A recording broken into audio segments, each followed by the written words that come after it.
আসসালামু আলাইকুম। আমি গ্রাম অঞ্চলের ঐতিহ্যবাহী ঝাল মিষ্টি নাড়ু নিয়ে চলে আসলাম। আজকে নাড়ু কী করে বানাতে হয় সম্পূর্ণ ডিটেলস এই ভিডিওতে দেওয়া থাকবে। প্রথমে আমরা যে খাবার চালটা খাই সে চালটা আমরা এখানে কিছু পরিমাণ নিয়ে নিব।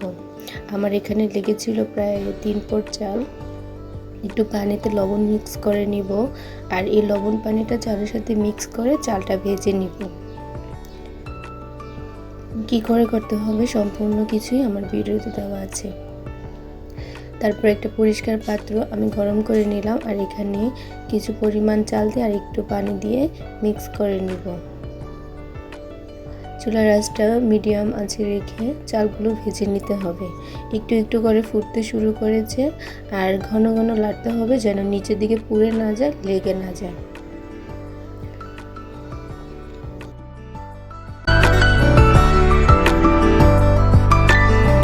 এখানে এক থালা চাল ভাজা শেষ। এরকম করে সম্পূর্ণ সব চালগুলো ভেজে নিব। তারপর এখানে নাড়ু বানানোর জন্য যা যা মশলা লাগবে সেগুলো দেখিয়ে দিচ্ছি। আমি এখানে শুকনো মরিচ, সাদা গোলমরিচ, এলাচ, দারচিনি, লবঙ্গ, জিরা আর ধনিয়া আর তেজপাতা দিয়ে নিলাম। এগুলো একটু গরম করে নিব।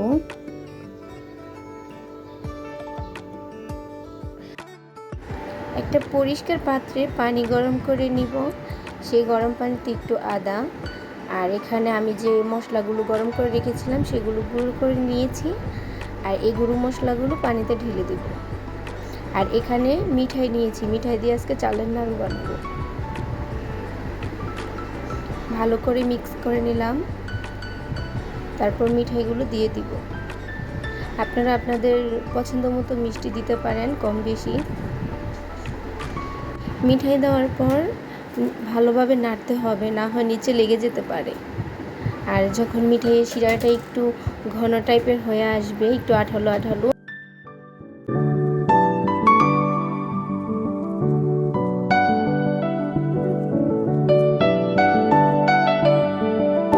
সেই পর্যায়ে আমি সে চালের গুঁড়ো করে রেখেছিলাম সেই চালের গুঁড়োগুলো ঢেলে দিব। পরিমাণ মতো দিব, একটু একটু করে, লাগলে আরও দেওয়া যাবে।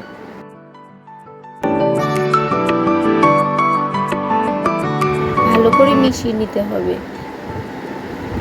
আর চালের নাড়ুটা একটু গরম গরম অবস্থায় বানাতে হয়। আর কিভাবে বানাচ্ছি সেটাও দেখিয়ে দিব।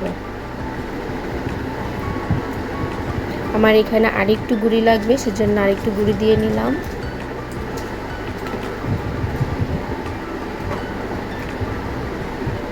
তারপর ভালো করে মেশানো হবে।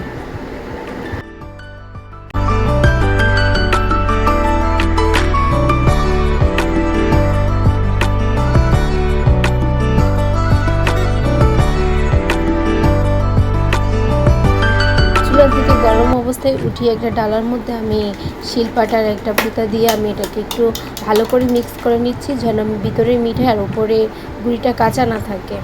তারপর হাতের মুঠি করে এরকম শক্ত করে এরকম দলা পাকিয়ে নিতে হবে। আর এটা দিয়ে আমাদের নাড়ু কমপ্লিট।